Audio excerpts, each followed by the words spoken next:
Hi everybody, I'm Jim Rohn. I was just going over our latest issue of our new magazine called The Achiever. I want to thank you for taking the time to spend just a few minutes with me today. I have a very interesting subject. I call it 5 Simple Steps to Go from Average to Fortune. I've been asked to give it in many places for corporations and companies, and now I have the opportunity to share it with you. It's a pretty big subject for someone like me. For my life started out rather modestly, up in farm country in Idaho where I was raised. I grew up in this little community of some 4,000 or 5,000 people, and went to high school, graduated, went to college for a year and a half, and then I quit, decided I was smart enough, and got me a job to see if I couldn't make all of my ambitions come true. My parents, I think, gave me a very good foundation, a very good start. I was an only child, so I think they took some extra time with me and got off to a pretty good start. A couple of years after I left school, I found a very beautiful young lady and persuaded her to marry me, and kept making all of those grand promises, as we're inclined to do, that everything was going to work well and that she had made a wise decision. Well, 2 or 3 years after I'd gotten married, it didn't look like my new bride had made such a wise decision, because I'm now starting to struggle. I've got far too much month at the end of the money, if you've ever known what that's like, and I'm wondering what to do. I'm behind on my bills. I'm willing to work hard, that's not my problem, but it isn't going as well as I had thought it would up until that point. I'm struggling, and I'm wondering what to do. Should I go back to school and get some more education? I didn't have any capital to start a business, so all these questions were going through my mind at a time when I needed some answers, how to really become successful and how to turn my life around. Well, at age 25, good fortune came my way. And sometimes it's a little difficult to describe good fortune. Why do unique things happen to you when they do? Part of that's a mystery to me. I really don't know. One of my friends says, well, things don't just happen. They happen just. And maybe that's it. I really don't know. But my good fortune was, at age 25, I met a very remarkable man. His name was Mr. Schoaf, Mr. Earl Schoaf. And he's the gentleman who gave me those last final answers that I had been looking for up until that time. Mr. Schoaf was a very unique gentleman. He was a businessman, an entrepreneur. He had several businesses. And he took a liking to me, and he hired me, and I went to work for him. I spent the next 5 years working for him. And then, unfortunately, at the end of that 5 years, he died. But I did get to spend 5 years with this remarkable man, and he's the gentleman who gave me the answers. He gave me the points and the ideas that helped to really turn my life around. And I will always be grateful for finding someone who took the time to share their information with me. The best thing Mr. Schoaf gave me was not a job. The best thing he gave me was the benefit of his philosophy. And fortunately for me, his philosophy worked for me. I practiced it, I utilized it, and I put it to work. And about 17 years ago, I was living in Beverly Hills. And I was going through all the notes that I'd gathered up during that 5-year period. And the idea came to me, why not share these ideas with other people? I've used them to change my life. Things have worked out well for me. I wonder if others might find them interesting. So I put all of the material together, and 5 years ago gave my first lecture, my first seminar. And ever since then, I've spent more and more of my time lecturing and sharing ideas on how to do better, how to make your life personally, socially, and economically work out better. And especially for the last 6 or 7 years, I've had the opportunity to travel around the world. The seminar's been translated in many languages, and I find myself now spending the biggest share of my time lecturing, sharing ideas, and trying to come up with answers that can make a difference in your life. Let me give you this simple little talk, how to go from average to fortune. There's 5 simple steps. You might like to make a note of them. Here's the first one. Get serious. That's number 1. I don't know any substitute for that. You've really got to get serious. You don't have to be grim, but you must be serious. I know a guy that's got a half a dozen jokes keeping him from becoming wealthy. He's not known as rich. He's known as a joker, which I guess is okay if that's the kind of life you want to live. But it really isn't the best way to live. To go from average to fortune, you must get serious. And you must get serious about two very important things. Number one is setting your goals and where you want to go. Designing the next 5, the next 10 years is so vitally important. What do you want to do economically? Where do you want to go? What do you want to be? What would you like to have? What would you like to share? How much would you like to earn? How far would you like to go? Those are some major questions to ask. And for that all to work out like you want it to for the next 5 or 10 years, in my personal opinion, you've got to get serious. Then you have to get serious about another important subject. And that important subject is called personal development. Personal development is striving hard to become the kind of person that you want to be. And to become the kind of person you want to be, you've got to work at it. 10 years from now, you will surely become someone. The big question is, who? What are you becoming? And if you go to work on it now, sure enough, in a very short period of time, you can take on a new direction to become the kind of person you want to be. There's a very important question to ask, and the question is, 10 years from now, you will surely arrive. And the question is, where? So to answer the question of where you want to arrive and the kind of person you want to be, you've got to get serious. So that's point number one.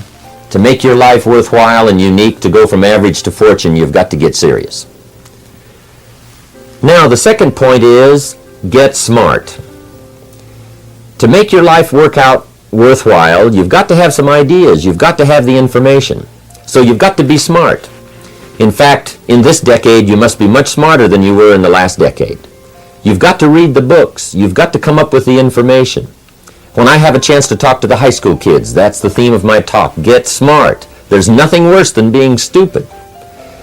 And if you will read the books, learn from your experiences, do all the things that you possibly can to get the information, sure enough, you'll be wiser this year than you were last year. And I've got a few techniques that I teach in my seminar on how to get smarter, keeping a journal, going to the lectures, going to the seminars, listening to the sermons, picking up ideas from other people. You just must keep up this steady process of learning. Never cease your quest for knowledge. And that's one of the key points to go from average to fortune. Get smart. Now here's number 3. You've got to get going.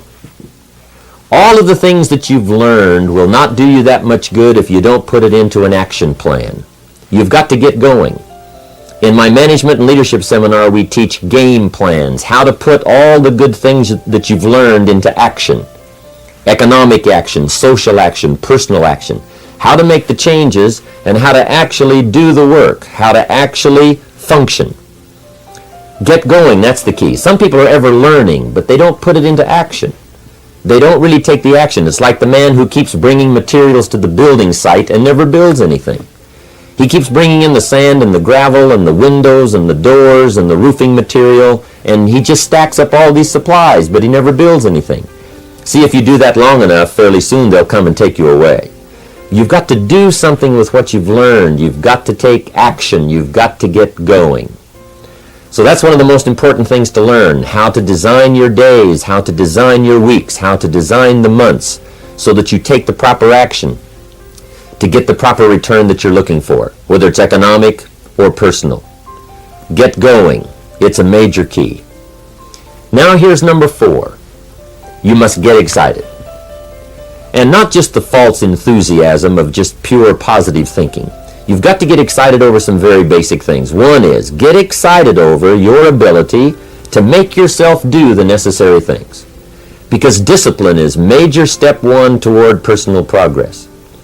And anytime a person wishes to, they can make major changes in their life, personally and socially and financially.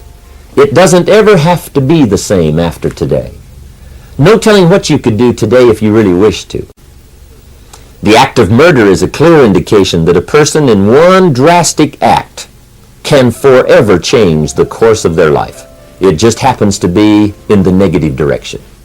What I would ask you to do, starting today, is get excited about committing an act that's positive, an act that's constructive, to make the changes in your life that you want made, and to go the direction that you want to go. So that's number 4, get excited.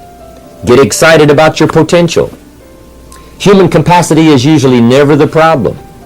Little children can learn several languages. We can learn to do the most incredible things. All we need to do is take the time to do it. So it's not a matter of capacity. It's a matter of judgment. It's a matter of excitement. It's a matter of will. And it's a matter of wanting to bad enough. So it's pretty exciting to know that any day you wish, you can change your life. Any day you pick out, you can make major changes. It doesn't ever have to be the same again. And that's exciting. Knowing that intellectually and personally, you can actually do the things that will make major changes in your life. That's number 4. Here's number 5. Number 5 is get away. I have found, especially in the last 15, 20 years, that there's an important thing called life balance. You've got to learn to get away. You must learn to get away and be alone. Learn to get away and reflect. Learn to get away and learn how to live as well as how to earn. How sad it would be to learn how to earn well but not learn how to live well. You must balance your life. We teach something, especially in my staff, I teach something called lifestyle. Lifestyle is how you learn to live your life. Some people have money, but they don't even know how to spend it. They have time, but they don't know how to spend it. Some people are successful, but they don't know how to spend their success. They don't know what to do with it. They don't get joy from it. Rather, they get animosity. A father takes $5, crushes it, and throws it at his son and says, if you need it that bad, take it. Now, it's the same $5, but instead of dispensing it with joy, he dispenses it with animosity. That's the difference in not knowing how to live. It's called lifestyle. Then you've got to take time to cultivate good friends. You've got to take time to be with your family. You've got to take time to be with the people who are important to you, designing your life in those respects. Get away. Take the time. Reflect on your life. Recharge your batteries. Do some growing away from your enterprise. Then when you come back to your enterprise, after you have taken this time to balance your life, you will find that on the job, working on your enterprise, things will really go much better. So those are the 5 simple steps to go from average to fortune. Get serious, get smart, get going, get excited, and get away. I hope those points will be valuable for you as you consider them. And I want to thank you for giving me a few minutes of your time to spend just a little time with you. I would invite you to come and attend my seminar. If I get a chance to see you there, I'll be happy to meet you. We usually have several hundred to 1,000 people attending the seminar, and I'd love to have you. I think I have some interesting things to share about life and about economics and how to do better. I've learned a lot these last 15, 20 years, and I've capsulized it in one evening. It's from 7 to 11. It's 4 hours of some very interesting material, and I think you'd find it exciting.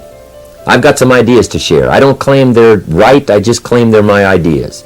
But if you'll take the time, if you'll spend an evening with me, I think you'll find it rewarding.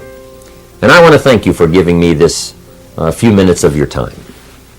And for you giving me some of your time, I would just like to sincerely share this with you. Do not walk in front of me. I may not follow. Do not walk behind me. I may not lead. But walk beside me and be my friend. Thank you for listening.